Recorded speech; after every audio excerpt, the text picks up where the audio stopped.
მოგესალმებით ძვირფასო მსმენელებო. მე გახლავართ ელენე კოღუაშვილი, ხელოვანების ბიზნეს მრჩეველი. ეს კი ჩემი რუბრიკაა სტუმრად ხელოვანთან.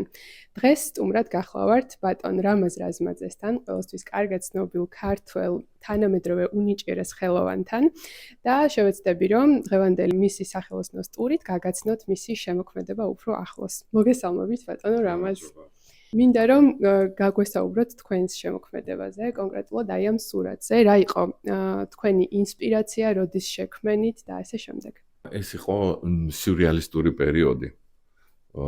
ნამუშევარი არის 2007 წელს შესრულებული და მას ინსპირაცია იყო ბაკურიანის არდადეგები, სადაც საერთოდ მიყვარდა ეს რაღაცა ჰალუცინაციები მაშინ და ამ დასვენების დროს ეს მარცხენა მხარე, რასაც ხედავთ დილოზე, არის პრაქტიკულად არის ჩვეულებრივი, ესეთი 25 მეტრიანები იყო ესეთი სასრიალო და იქ იდგნენ ეს ეტლები. და მარჯვენა მხარე არის ვენეციის კარნავალი, რომელიც გავაერთიანე და ესეთი რაღაცა საინტერესო, ცოტა იუმორისტული ჰალუცინაცია გამოვიდა.